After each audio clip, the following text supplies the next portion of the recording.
नमस्कार बंधुरा आज के लाउ शाक मसुर डाल दिए झरझरे लाउ शाक रान्ना करब और आशा करছি আপনাদের কাছে খুব ভালো লাগবে।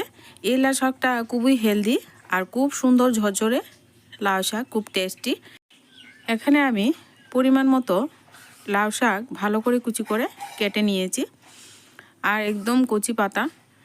এবার এখানে আমার প্রয়োজন আছে মসুর ডালের, আর মসুর ডালটা আমি আগে থেকেই ভিজিয়ে রেখেছিলাম। 1 কাপ মসুর ডাল আমি আগে থেকে ভিজিয়ে রেখেছি, এতে করে মসুর ডালটা খুব সুন্দর সেদ্ধ হয়ে যাবে।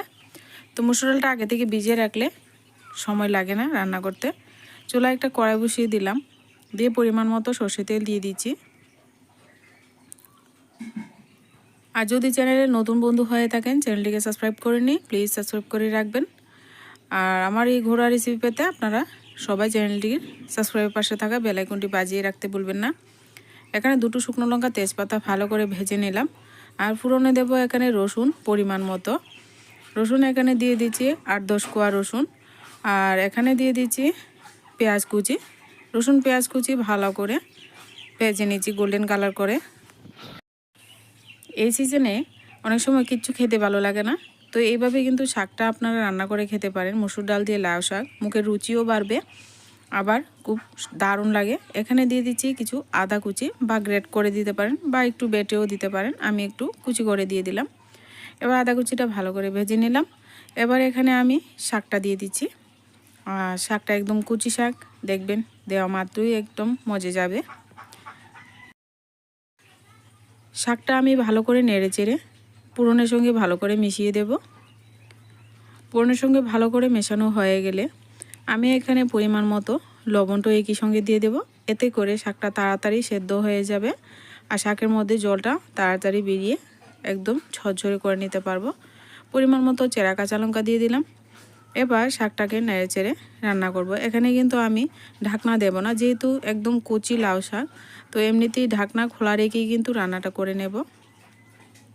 এবার ভালো করে একটু ছড়িয়ে দেব যাতে তাড়াতাড়ি জলটা টেনে যায়। দেখুন লবণ দেওয়া মাত্রই কিন্তু শাক মজে গেছে। এবার আমি মসুর ডালটা দিয়ে দিচ্ছি। এবার মসুর ডালটা দিয়ে লাউ শাকের সঙ্গে ভালো করে নাড়াচাড়া করে দেব।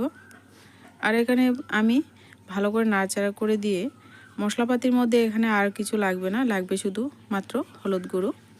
তো এবার সমস্ত উপকরণ ভালো করে নাড়াচাড়া করব যতক্ষণ না পর্যন্ত ভালো করে এখানে লাউ শাকটা ঝরঝরে হয়ে যাচ্ছে। এইভাবে কিন্তু লাউ শাক রান্না করব। আর এখানে মসুর ডালটা আমি আগে থেকেই যেহেতু ভিজিয়ে রেখেছি, সেদ্ধ হয়ে যাবে, নাড়াচাড়া করতে করতে সেদ্ধ হয়ে যাবে। পরিমাণ মতো হলুদ গুঁড়োটাও একই সঙ্গে দিয়ে দিলাম। এবার ভালো করে রান্না করার পালা। যত ভালো করে আমি এখানে ঝরঝরে করব, শাকটা কিন্তু ততই টেস্ট লাগবে খেতে। তো এইভাবে কিন্তু শাক আস্তে আস্তে নাড়াচাড়া করে চুলা আঁচটাকে লোতে রেখে আমি এইভাবে ঝরঝরে করে শাকটা রান্না করে নিলাম। তো বন্ধুরা, এই শাক রেসিপিটা কেমন লেগেছে অবশ্যই কমেন্টের মাধ্যমে জানাতে ভুলবেন না। আর দেখুন কত সুন্দর সহজেই কিন্তু ঝরঝরে শাক আমি রান্না করে নিলাম। আপনারাও অবশ্যই বাড়িতে এই রেসিপিটা ট্রাই করতে পারেন।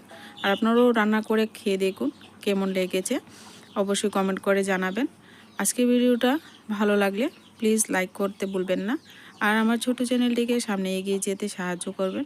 আজকের ভিডিওটা এই পর্যন্তই, দেখা হচ্ছে পরবর্তী কোনো নতুন ভিডিওর সঙ্গে। ততক্ষণে আপনারা সবাই ভালো থাকবেন, সুস্থ থাকবেন।